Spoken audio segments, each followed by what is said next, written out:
My name is Jason. I'm Chelsea. I'm Daniel. Still was nerve-wracking. I'm Eric. And we are Team YogaSlackers.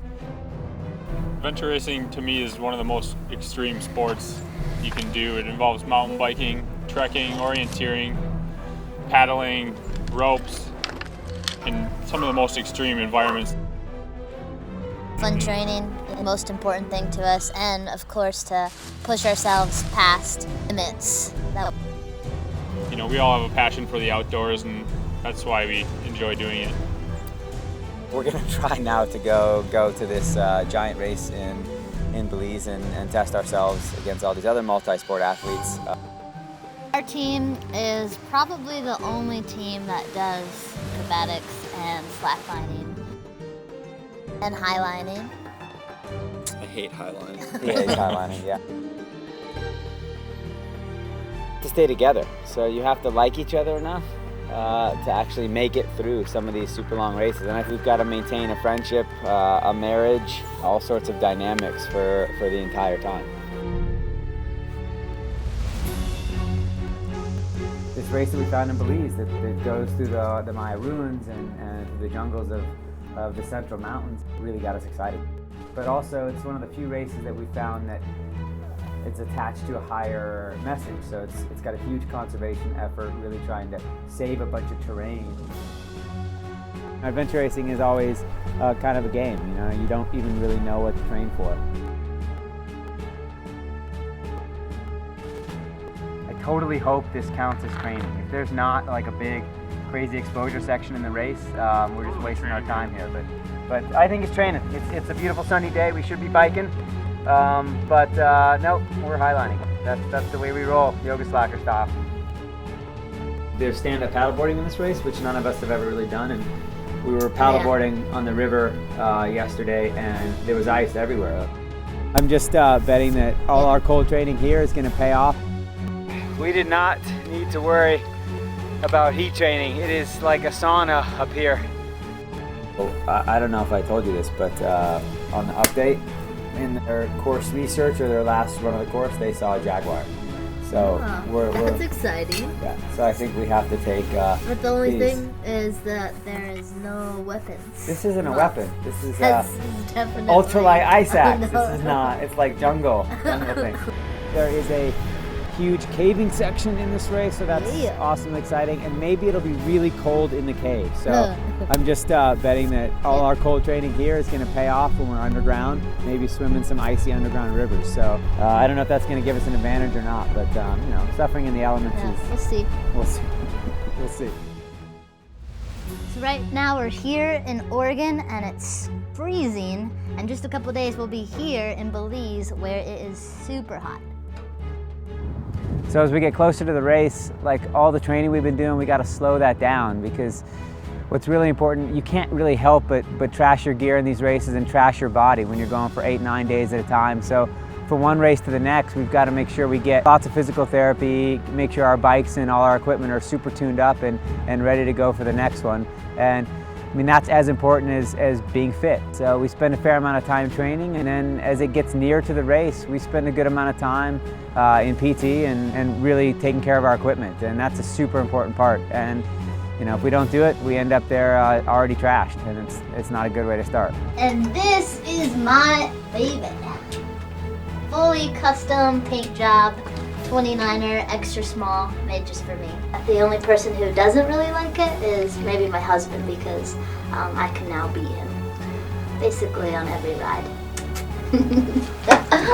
This is the most important, even more important than our bikes, helmets, duct tape. Don't race without duct tape. Lighting just plays such a key role in expedition racing, because when the sun goes down, we don't stop to sleep. We keep going. We need to see maps. We need to be able to see the trails. We need to be able to see the orienteering flags that mark checkpoints. Everything that we can get ready right now, it's one less thing that we have to do right before the race. There's so much gear. 3.5 days worth of food for 4 hungry adventure racers right here. Don't steal my food. That's mine. I mean, just getting to the race sometimes can be the hardest part, getting all the gear together and You know, once we get down to the race and we have all our gear there, it's pretty much home free. Welcome to Belize. The Mayan culture thrived here more than 1,500 years ago. The land is under threat from poachers, forestry. It's such an amazing place for us to see, and now we know that we want to keep it that way. This is our first look at the course map. It took us several hours just to plot our route. It's so exciting and frightening thinking about what we've got in store. To prepare for the race, we checked our gear, double-checked that we had fresh batteries for our Phoenix lights, checked that our prana knickers to protect our legs were in working order, and also made sure that we had extra toe socks to keep our feet hopefully blister-free. We spent time playing with our switch sunglasses, super fast lens swaps. Dan was super excited about his new Ellsworth bike. I'm extremely excited. The high efficiency carbon, I lost it.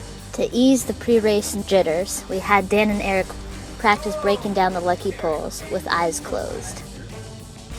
The race began on the bike with 16 teams chasing each other through town and then out into the woods and then onto the muddy jungle roads. We got off to a good start.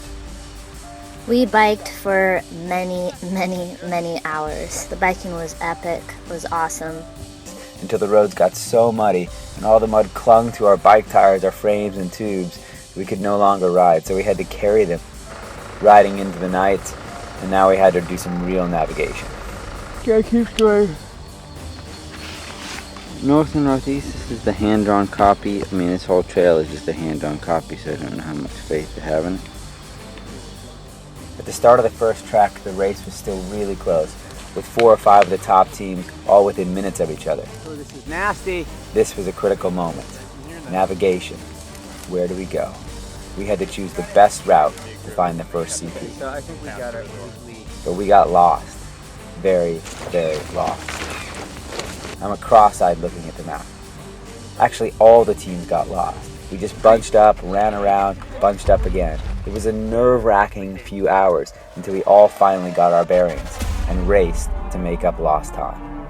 There were teams from all over the US, Canada, Denmark, even Ecuador.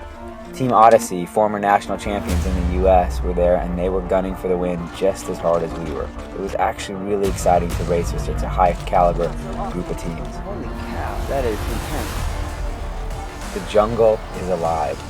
Fire ants, spiders, snakes, all sorts of creatures, eyes everywhere in the dark. There were ants biting us through our shoes even. If we stopped for too long, we found out just how alive the jungle really was. Running out of water in the middle of a dense rainforest jungle. Sure, let's do this. But filtering from these crazy mud puddles, that's what we live for. It's the epicness of the adventure that really counts.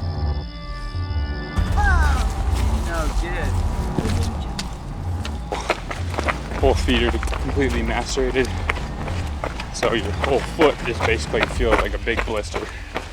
We'd been going for 41 hours before we took any rest. It's unbelievable to see what our bodies could do.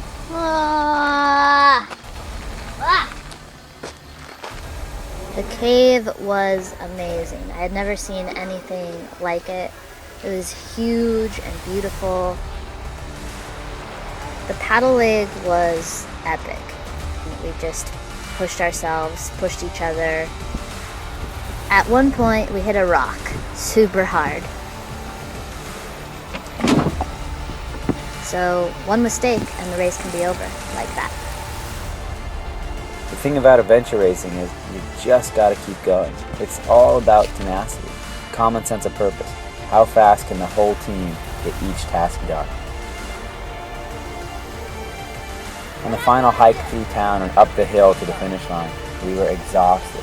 We were on our way to our first major expedition race win. It felt like we had earned this. We'd been training hard and everything came together. It's been years in the making. So grateful to all of you, our sponsors and our fans. Thanks so much for joining us on this amazing adventure.